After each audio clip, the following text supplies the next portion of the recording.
Good morning, guys. What's up, bro? What is it today? Wednesday. It's Wednesday. Oh, Wednesday already. Oh, my, middle of the week, man. It's been it's been slow days in terms of basketball news. Kasi alam naman natin walang PBA pag Monday, Tuesday. So yesterday nagbilig tayo. Pero una-una napapasalamat kami sa lahat ng sumusuporta. And ano tayo today, bro? It's the PBA day today. Pero syempre daanan muna natin yung balita sa NBA. Pare, mga anti-vaxxers, bro. Mga anti-vaxxers, man. And I can't... parang... Before we go on to yung four players na anti-vaxxers, sabi ni Michelle Roberts, yung executive director ng NBA Players Association, over 90% of our players are fully vaccinated na. Yun nga parang for me kasi, I mean, it's human rights and all that, pero the NBA requires you to get vaxxed.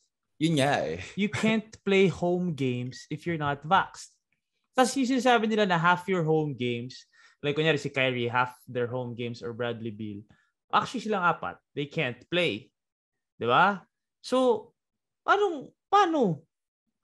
Like, we're paying you to play and you can't play because it's a requirement.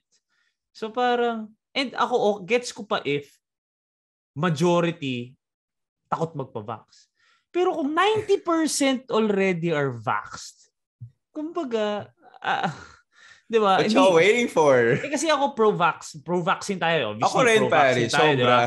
Kumbaga, it's the same as any kind of vaccine na kinukuha natin. It's not just COVID vaccine, di ba? May mga flu, di ba? May mga lahat naman yan So parang, what's the problem? Diba? What's the problem? And it's funny kasi when you see memes or when you see posts, lahat ng tao sa comments, talagang ang daming anti-vaxxers. Oo nga. It's like, why? Like, tas tawang-tawa pa ako sa sinabi ni... Ito pare si Andrew Wiggins, wala akong pakialam kay Andrew Wiggins. Not an Andrew Wiggins fan. So, I don't give a like, honestly, then just trade him if you have to.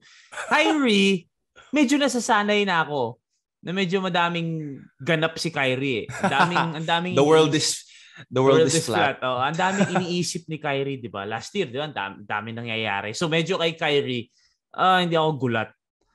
Kay Bradley Beal ako medyo nasaktan kasi ako rin like Bradley Beal fan ako Like Bradley Beal yan 'di ba? Sobrang swag Tapos nagulat ako na anti-vax. Tapos yung bumanat pa siya ng pwede ka pa rin naman magka-COVID. Like, yun nga That's like saying that hindi ako magpapatape kasi matatapilok din naman ako.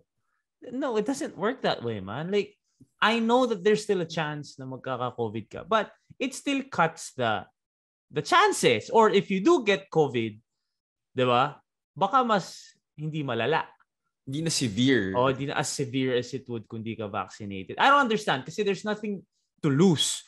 Yun yung point ko. There's nothing to lose. Hindi naman sila there won't be adverse side effects naman. Ang dami na nagpa-vaccine, di ba? Gets ko if you're one of the first. Yes. Baka takot ka muna, baka mag-zombie Pero ang dami na nagpa-vaccine. Not just players. Like, people. Di ba? There are a lot of people who are vaccinated. Pero, medyo mas double down lang yung fact na it's a requirement in the NBA. I'm not sure if it's in the whole NBA or certain cities lang. Pero it's a requirement. So I don't know why you won't just do it.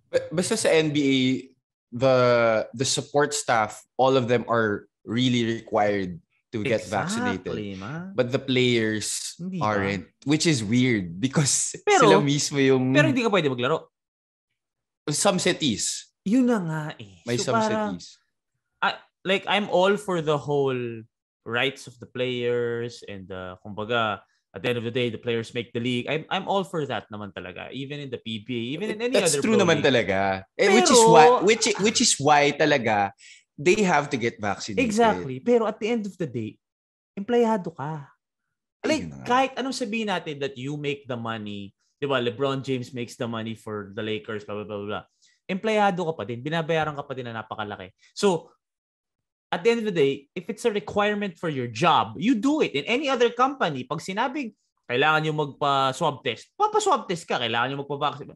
pare sa PBA, lahat sila vaccinated.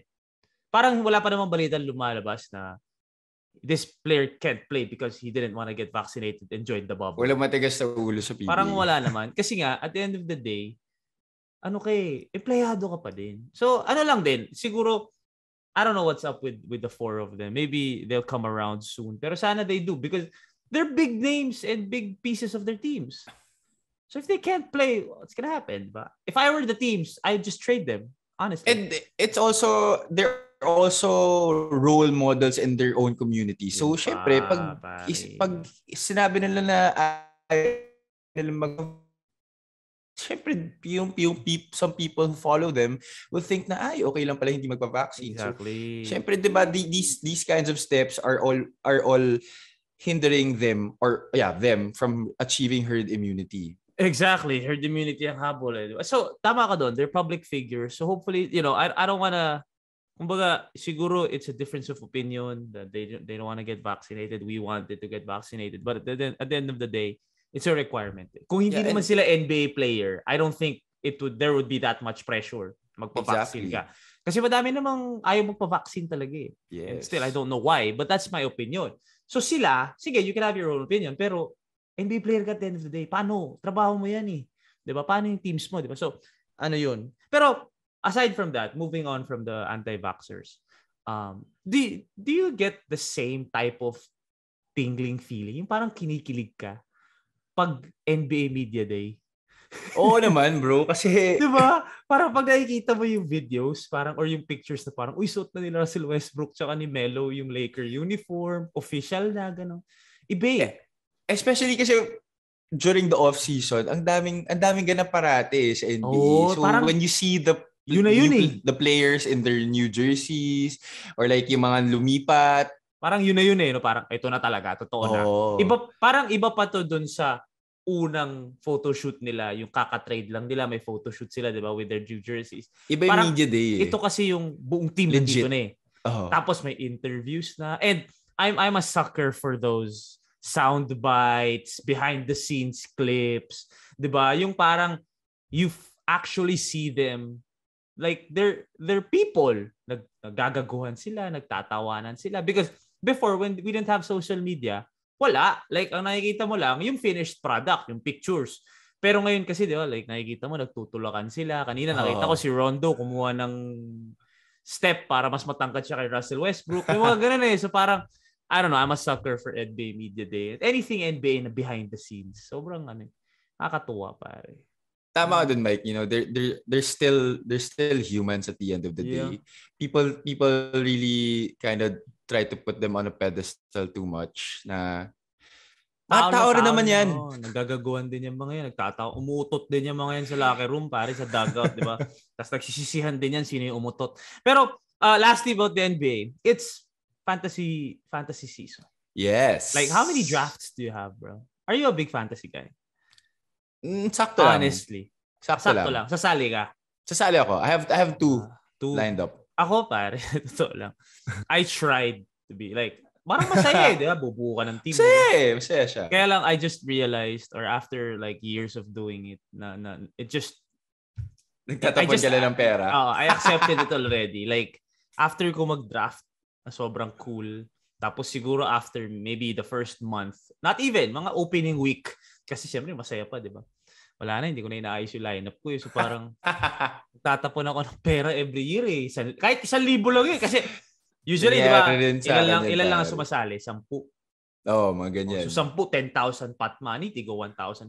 Okay na, sige, maliit lang, 1,000 each. Pero still like, literally, parang feeling ko, nagbabayad ako 1,000 para mag-draft. Tapos hindi ko na ginagalaw. So, I'm not the best. Tas ngayon, pare, dami nagyaya sa akin. Siyempre, kahit pa paano, yung Mikee TV brand, kailan binuo yun? October. So, medyo na nun eh. Lampas na ng fantasy. Ngayon, so parang, nabuo ko na kahit pa paano yung brand, di ba? So, people are messaging me na, Sir Mikee, you want to join our fantasy league? Sa love ko, guys, hindi ako masungit. Hindi ako, mayabang. Ayoko lang magtapon ng pera. Ayoko lang talaga mag-fantasy, guys. So, hindi naman sa masungit ako or hard to get ako. Ayoko lang talaga mag-fantasy kasi hindi ko na i-edit na at the end of the day. Tsaka for some reason, banu ako pare. Banu ako.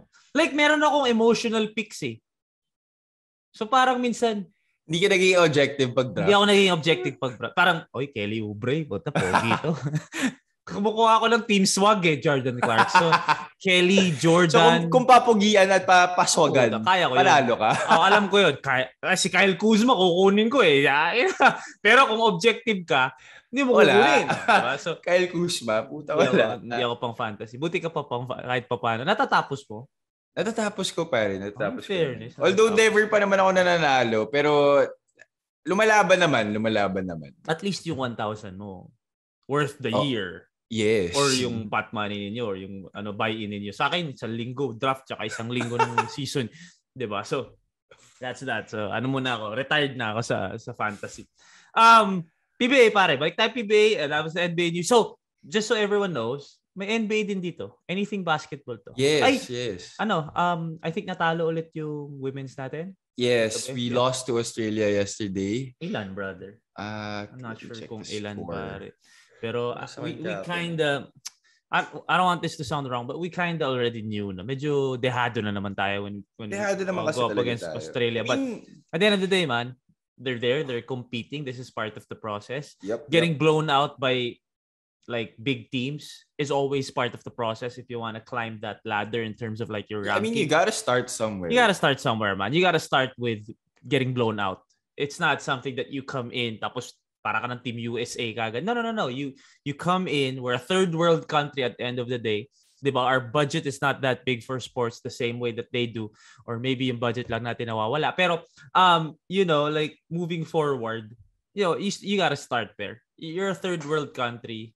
Hindi ganun ka-supported yung program niya. And don't tell me yung men's supported. Kasi yung men's private sectors din ang nagbabayad daw. So, by the government, hopefully they support women's basketball because we have so much potential. Diba? Tapos, pwede rin mag-naturalized player. Diba? Wala pa tayo naturalized player. So, diba? But, it's part of the process. Okay? So, we have to keep our head up. Huwag tayo madidismaya. Natambak na naman tayo. Huwag na lang. No, you gotta start something. You gotta build something. Diba? Yeah. Building something it requires a lot of patience. So, for the girls, keep going. Coach Pat, tuloy-tuloy lang. Diba? And then, hopefully, mag-improve till one day, makakasabay na tayo sa mga teams na. Okay. Alright. That's the women's. Okay. So, okay na tayo sa news. Okay. PBA na tayo. PBA. Okay, move on. PBA day, baby. I'm so excited. Yes, sir.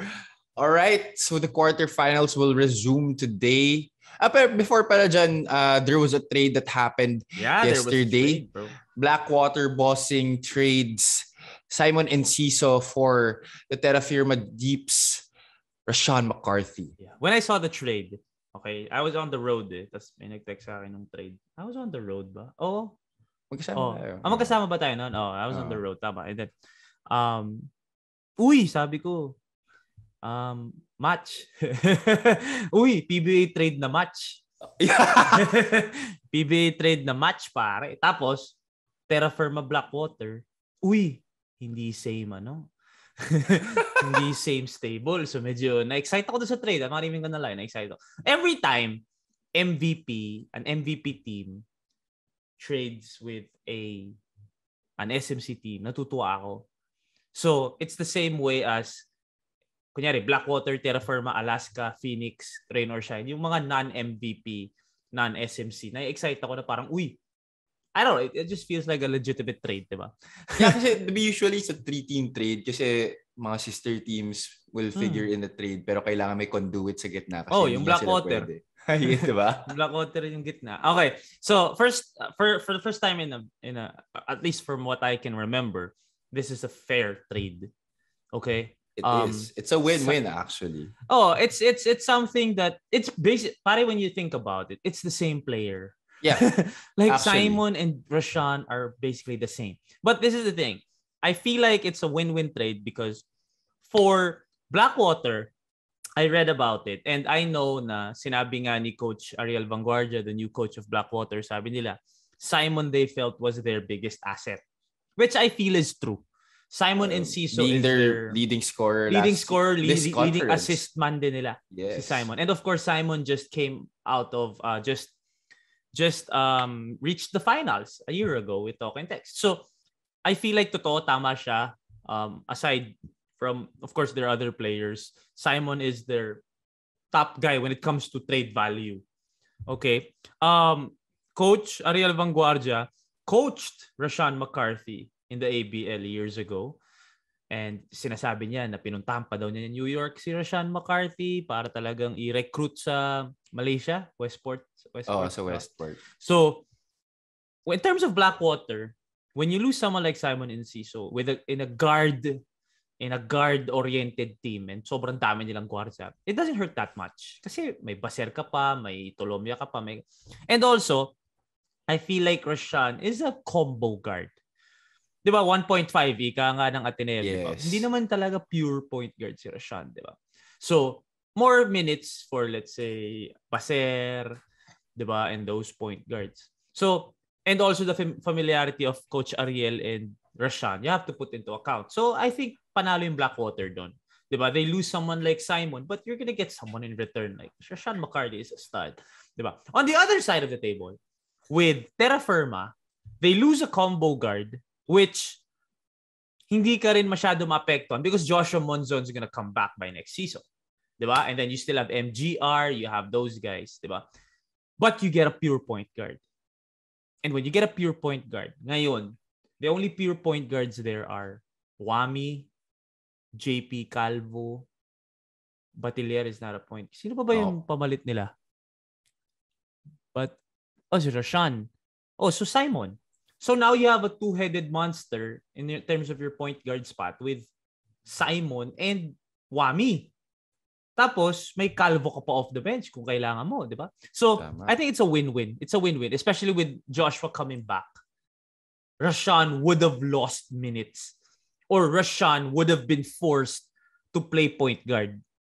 So ngayon na si Simon na, sakto, point guard na. So point guard, Wami, and then Simon, or Simon and then Wami, and then sa dos mo, nandun si Joshua. Diba? So, Batilier pa nandun. So I think it's a win-win. They actually have Jello Alolino on their line. Oh, Jello! My bad, man. Jello's there pa pala. Injured lang ata. Injured kasi si Jello ng bubble. Pero like, yes. Simon's is... Ito yung mga tipong trade na wala kang masasabi. Kasi, match eh. Oo, pare. Diba? Match na match. Like, it's basically the same player. Ang lalaman ng tao kung pati yan kinomentan mo ng malala. Pare, it's literally the same player. It is. Like, I can't see a lot it's just a difference of like a few inches. Oh, tas may swag pa sila pareho. Oh, Rashawn McCarthy's 6 feet and Simon Enciso's like 5'10". Or is it the other way? Oh, yun na nga. I don't know. But exactly. I just feel like Simon is the more pure point guard. Points guard. Si Sean McCarthy kasi talagang dos naman ata. Oo. Diba? So, yeah. Natuwa lang din ako kasi I saw a trade na, medyo interesting. Kahit sabihin mong Terra Firma Blackwater yan, medyo, hindi sister teams. Doon ako nagulat. It's usually a 3-team trade para. Pag sister teams kasi parang, nakaplano na to. Pero, pag mga ganyan, nakakatuwa. So, yeah. I was low-key interested in the trade and I read about it. So. See, guys, the PBA is still interesting. Yeah, it is. It is. Like I said, it's not perfect, but, it's still fun. Yeah, it's excited still fun. For later, bro. Yeah. So today, the quarterfinals will resume. The top 2 seeds face off against the bottom 2 seeds.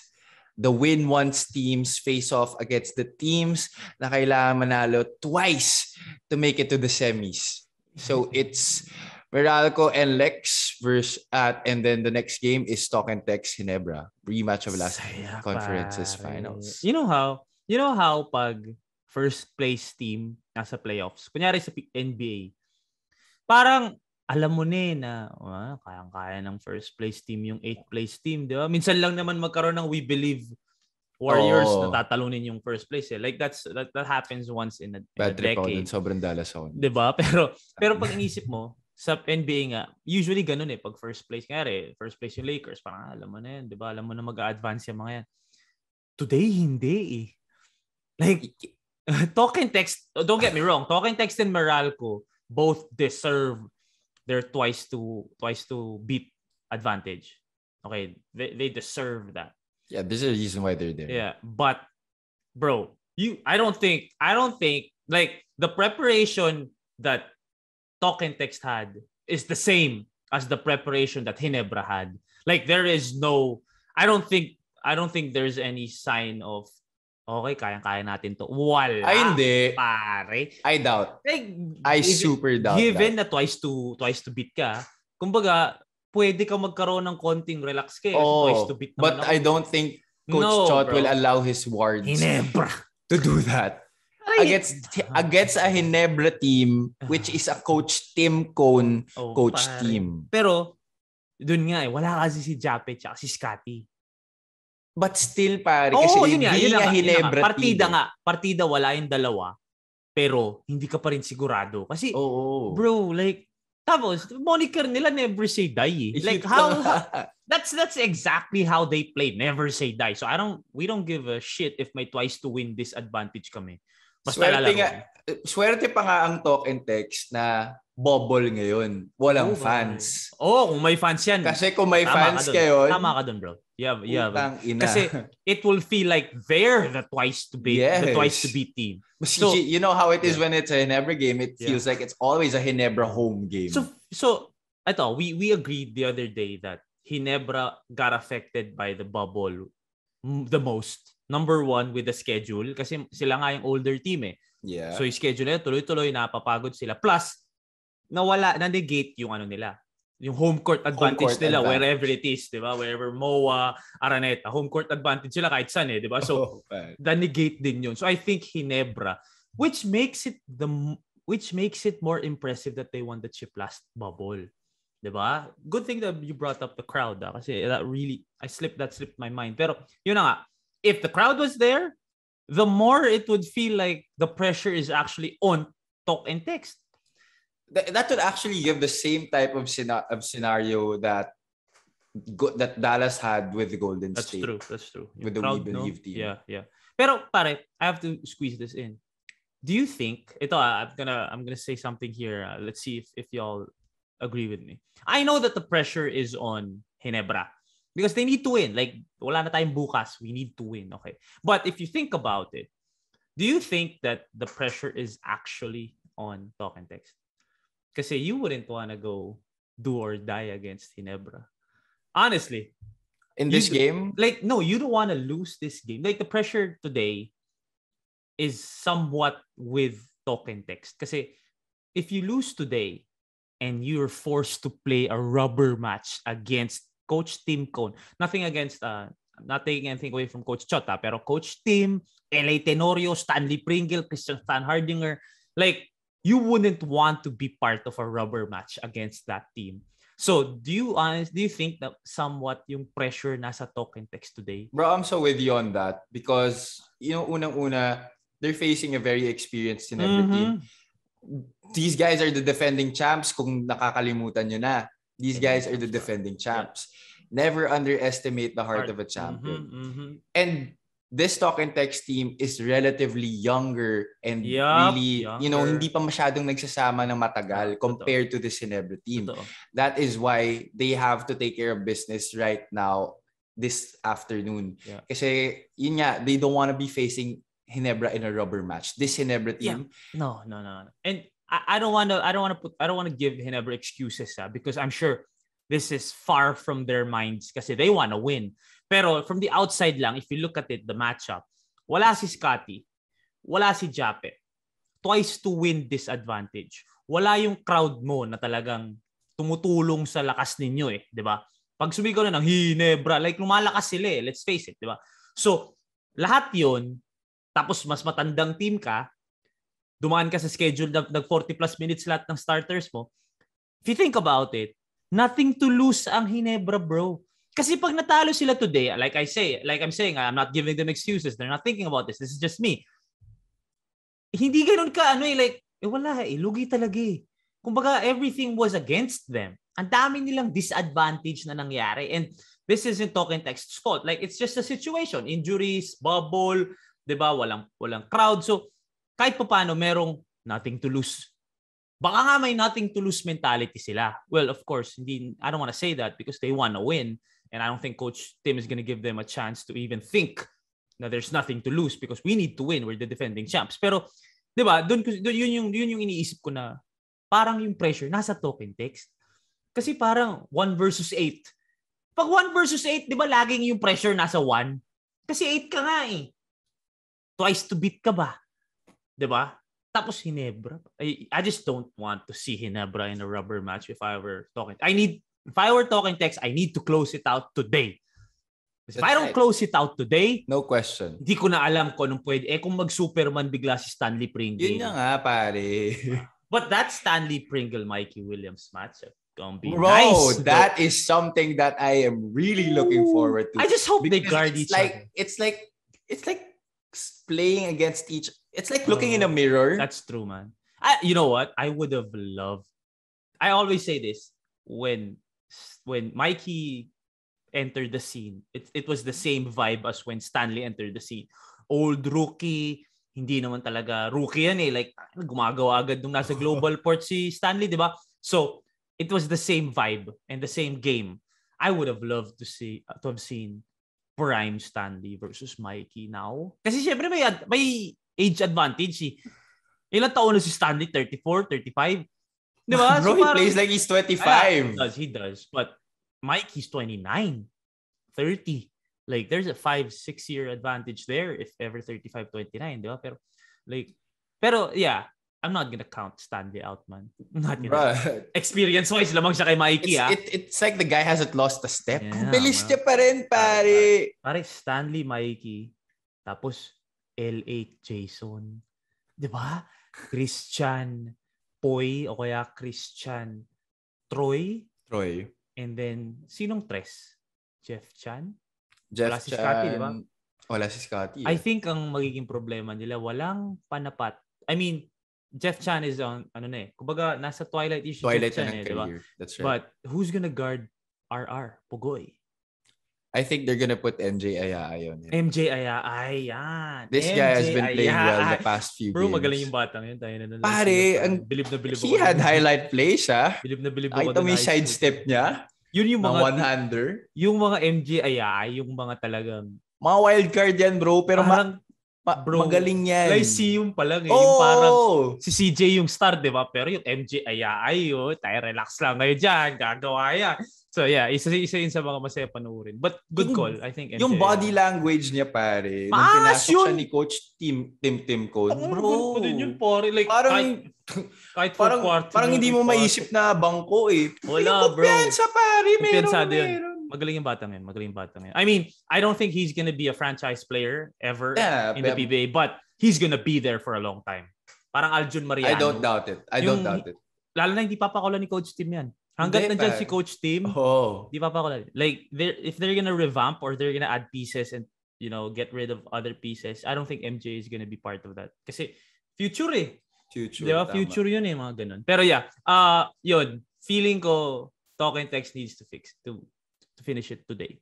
And may ano pa pala sila, may Jared Dillinger pa pala. Ay, Jared pa pala. Sorry, man. I was just focused on the younger ones. But the older ones, they can keep up with Pogoy. Jared Dillinger is in shape.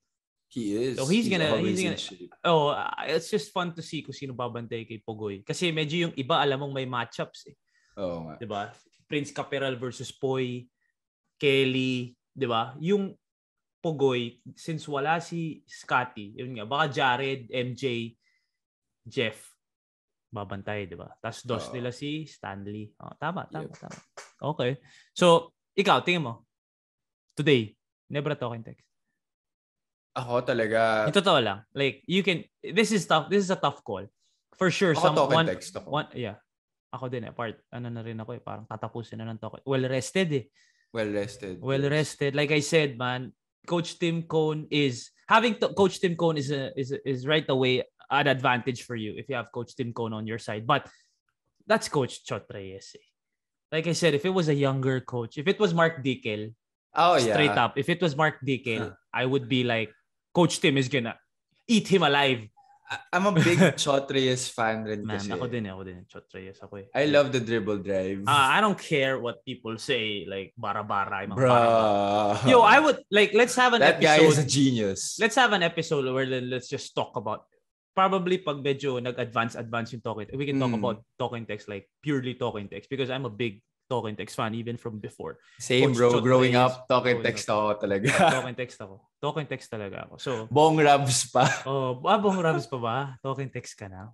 Nung player pa si Bong Ako, Rabs. honestly, ang una ko talagang sinuportahan na talk and text was when Coach Aboy nga was there and then I was practicing with him. Yun yung Renren Ritualo, ganyan. Yeah, Ren. Yun yung Grand Slam ba? Basta yung dynasty ng talk and text. Yung nakatatlong all-Filipino ata sila. Pero, nung nag-Petron versus talk and text, yung Anthony Grandi, the late Anthony Grandi versus talk and yung Marky, yung Marky, low-key, wala na ako na-inlove ako kay sa laro ni Alex Cabagnot nun na-inlove ako, parang talk and text ako, pero yung Alex Cabagnot, grabe, yung long hair siya, ninja, tapos the lefty, pare, doon ako biglang, iba yung Petron ba? Tapos Paulo Hubalde, nandun yun, di ba? Denok Miranda, Paulo Hubalde, Denok Jojo Miranda. Duncil, Joseph Yo. That was such a ragtag team. I felt like when it was talking text Petron, parang Petron yung Lasal. Yung mga bad boys. Tapos talking text, mga Jimmy Alabag mga Atenista mga clean cut mga di ba? So, nandun ako sa parang, Petron, parang bad boys di ba? So, yeah. Pero yeah, we'll talk about talk and text in a bit. So, talk and text ka? Talk and text ako. Rin talk and text din ako Parang I would have gone with Ginebra had it not been Coach Chot on the other side. That's very true, man. If it was Mark Dickel, wow. Ginebra ako, pare. Sorry talaga, pero wala talaga akong bilib sa hayop na yun. If it was Mark Dickel, sa totoo lang, I would have gone Ginebra. And this is Mark Dickel I'm sure he has a lot to offer, but iba yung head coach hindi siya bagay ka ng dito, PBA. sorry. Yun na nga. No? At saka iba yung Mark Dickel would have been a great player development coach. But if you're the head obviously hindi siya yung head coach kasi si Bong Rabs, pero alam naman natin, 'di ba, siya yung call ng shots, 'di ba? So iba yung head coaching job sa PBA. I'm sure he has a lot to offer, but when you go up against Coach Tim, Coach Yeng, Coach Norman, 'di ba? Parang iba So the way rin you command your players respect when you're a foreigner na head coach. Yeah, that's true. I'm sure it was tough for the Pinoys to. Siyempre, 'di ba, kahit papaano, it's not discrimination or anything, but it's just different. Pag si Coach Chot, parang father figure 'di ba? Kasi tatay natin 'yan, Coach Chot, 'di ba? So, I think we can agree that the top tier of coaches, Coach Tim, Coach Chot, Coach Norman, Coach Yeng, yun yung top tier, 'di ba? Am I missing anyone? Yun na yun. Yung apat. Kasi sino Coach Jeff, I mean, solid sila, but iba pa din yung apat and they've been there for a long time. Yeah. So, yeah, talk and text mamaya. Okay. Right, next matchup, Meralco and Lex. Dito MVP team versus MVP team. Dito ako mas Meralco's dikit yung laban nila pero Meralco's legit. Like I said, sabi nga namin ni Kevin, strongest Meralco team in a while. With Bacbelo, Bong Quinto. Yun yung feeling ko. I will not fight you on that. That is very true. Feeling ko yun yung dalawa yung Bong Quinto has been there for a while. Pero, syempre, nag-i-improve yung Bong Quinto Parang feeling ko papik si Bong Diba? Yeah. Naiintindihan na niya yung PBA game He was solid last bubble. Pero ngayon medyo solid So, Bong Quinto, you add Bacbelo, tas si Alvin Pasaol pa. Sino lang nawala? Si Baser lang. Nag-step up yung Nard Pinto. So, this is the strongest Meralco team that I've seen. And then, let's just say we go import conference, you add an Alan Durham. Lakas, pare. Sobrang lakas. Raymond Almazan, Alain Maliksi. And then coached by Coach Norman Black. Sobrang lakas, pare. Ang haba nun, pare. It's funny because if you think about it, Ginebra versus Talk and Text, NLEX versus Meralco, you would think that Meralco and the Meralco NLEX series mas mismatch compared sa Talk and Text Ginebra. Kahit sabihin natin wala yung Scotty Japet kasi Ginebra yun Pero hindi mo rin makakount out Pare, Yeng Yao team yun Coach Yeng Pare, Coach Yeng. All 4 top tier coaches are playing today. All 4 of them.